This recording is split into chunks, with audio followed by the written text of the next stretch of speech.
مولانا روم رحمۃ اللہ علیہ عرض کیے دیتا ہوں، بات کہہ جاتا ہوں، مولانا روم رحمۃ اللہ علیہ نے فرمایا اور گرنہ فرزندے بلیسی اے عنید، گرنہ فرزندے بلیسی اے عنید، پس ترا میراث آسد فرمایا بیٹے کو باپ کی وراثت ملتی ہے، اگر تو اس کا بیٹا نہیں ہے تو اس کتے کی وراثت تجھے کیسے مل گئی؟ وہ کر گیا وہاں گرنہ فرزندے بلیسی اے عنید، پس ترا میراث آسد تو رسید فرمایا اس کتے کی وراثت تجھے کیسے ملے گی اگر تو اس کا بیٹا نہیں ہے تو باپ کی وراثت بیٹے کو ملتی ہے۔ وہ کر گیا جبریل جھکا ہوا ہے، جبریل جھکا ہوا ہے، میکائیل جھکا ہوا ہے، اسرافیل جھکا ہوا ہے، اسرائیل جھکا ہوا ہے، سارے فرشتے یکبارگی جھکے ہوئے ہیں۔ کیوں؟ اس لیے محبوب کے نور کے جلوے جو لگا،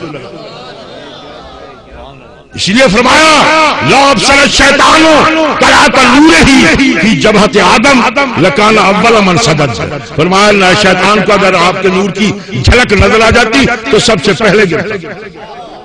کیوں؟ یار محبوب کے حسن کے جلوے ہوں اور کوئی کھڑا رہے،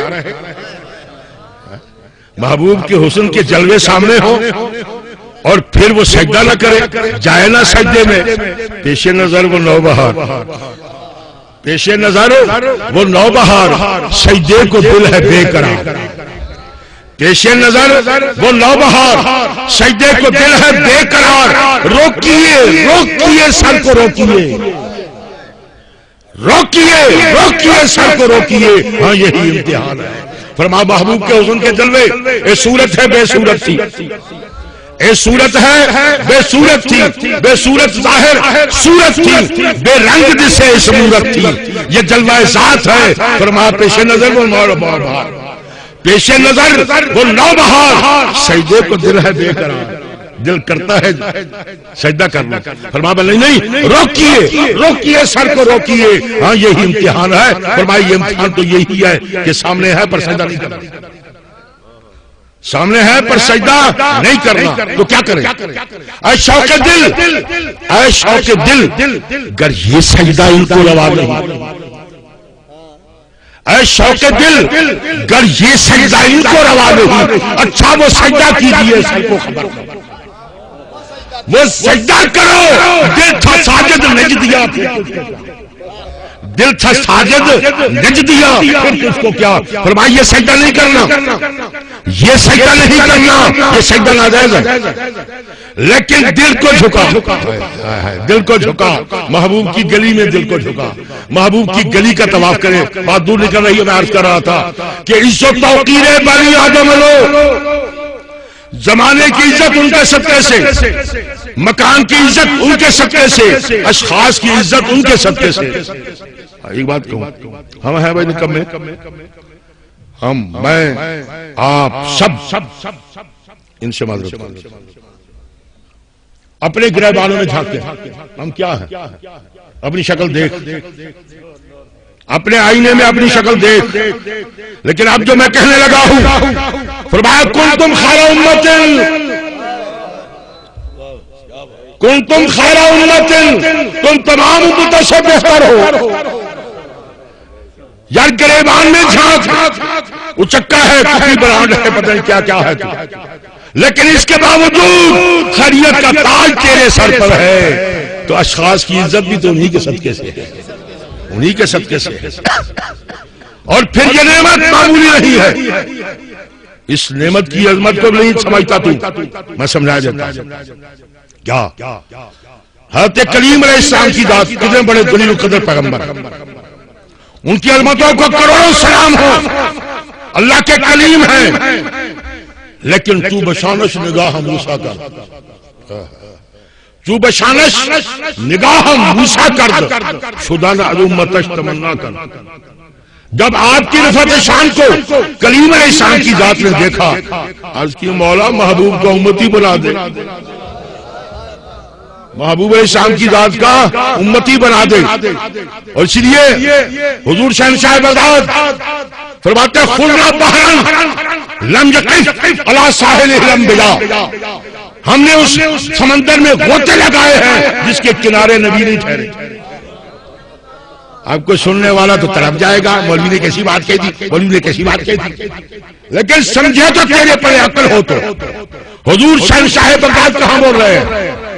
خضرا بحرا، محبوب علیہ السلام کی ذات کے امتی ہونے کا سمندر، یہ ایک سمندر ہے، آپ کے امتی ہونے کا ایک سمندر ہے، ہم اس میں غوطے لگا رہے ہیں، ہم اس میں غوطے لگا رہے ہیں۔ 100 سالہ زندگی ہے گزر رہی ہے، 80 سالہ زندگی ہے گزر رہی ہے، 60 سالہ زندگی ہے گزر رہی ہے، آپ کے امتی ہو کر گزار رہے ہیں۔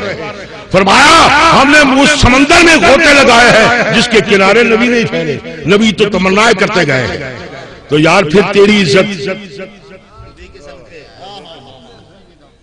ابا جی آدم علیہ السلام کی ذات کی عزت، عزت توقیر بنی آدم آدم و بنی آدم کی عزت ان کے صدقے سے ہے۔ اب آجا اس طرف، جلسے بڑے ہیں، علماء دلائل دیتے ہیں جواز پر کہ جائز ہے یا ناجائز ہے۔ میں کہتا ہوں اگر تو بدمعاش ہونے کے باوجود تمام امتوں سے بہتر ہو سکتا ہے تو محبوب کریم علیہ السلام کے ذکر پاک کی محفل تیرے تمام جلسوں سے بہتر ہے۔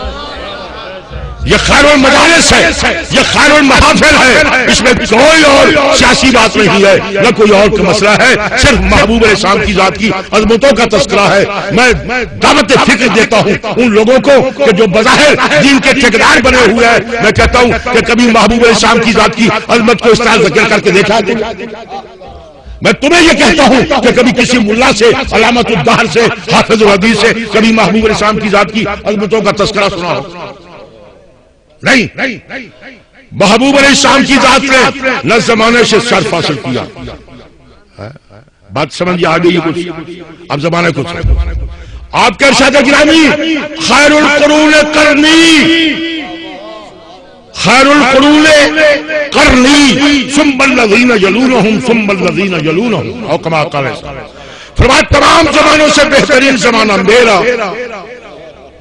آپ کے زمانوں میں پجارو تھی، calculator, mobile phone, T V, پلارو، 2D، ہتھی کا نلکا، پمپ، نیسلے کا پانی۔ میری باتیں سمجھے جاؤ، میں کہاں سے تمہیں لے جا رہا ہوں۔ آپ کے زمانے، آپ نے فرمایا خیر القرون قرنی، تمام زمانوں سے بہترین زمانہ میرا۔ مٹی کے برتن فراوانی کے ساتھ نہیں ہے، علی وجہ البصیرت بات کر رہا ہوں، کوئی ملا ہو سامنے آ۔ شرابیوں کے برتن، میں ہر زمانے میں یہ کپی بران لوگ فارورڈ ہوتے ہیں، شرابیوں کے برتن ذمہ داری سے کہہ رہا ہوں کہ کدو پک جائے بیج نکال کے تو خول بڑھ جاتا ہے، شرابیوں کا یہ جل گھڑا، لکڑی کا گھڑا کوریت کر اوپر رک مل کے یہ شراب بناتے تھے، اور مٹی کے برتن بھی فراوانی کے ساتھ نہیں تھے، شیشے کے برتن تو بلا خود رہ گئے، تیرے اس طرح کے مکان تو اپنے کا مکان پر رہے، لیکن اس کے باوجود محبوب علیہ السلام کی ذات نے فرمایا میرا زمانہ سب زمانوں سے بہتر ہے، میرا زمانہ سب زمانوں سے بہتر ہے۔ تو آپ کے زمانے جیسا کوئی زمانہ نہیں۔ ثم الذین یلونہم، فرمایا وہ ان کا زمانہ جنہوں نے مجھے دیکھا ہے، پھر ان کا زمانہ جنہوں نے مجھے دیکھا ہے، پھر ان کا زمانہ جنہوں نے میرے دیکھنے والوں کو دیکھا، صحابہ کا زمانہ، تابعین کا زمانہ، تو تمام زمانوں سے بہترین زمانہ آپ کا۔ تو لہذا مکان کو شرف ملا تو زمانے کو عزت ملی تو آپ کے صدقے سے مکان کی عزت۔ کعبے میں آپ کی ولادت نہیں ہوئی، کیوں؟ ہوتے کہاں خلیل بنائے کعبہ و ملا، ہوتے کہاں خلیل بنائے کعبہ و ملا، لولاک والے صاحبی سب تیرے گھر۔ اور حضرت خلیل علیہ السلام کہاں ہوتے، اسماعیل علیہ السلام کی ذات کہاں ہوتے، یہ کعبہ کہاں ہوتا جو محبوب نہ ہوتا؟ لہذا کعبہ میں بھی ولادت نہیں ہے، جمعے میں بھی نہیں ہے، کیوں کہ زمانے کی عزت ہے تو ان کے صدقے سے، مکان کی عزت ہے تو ان کے صدقے سے، اشخاص کی عزت ہے تو ان کے صدقے سے۔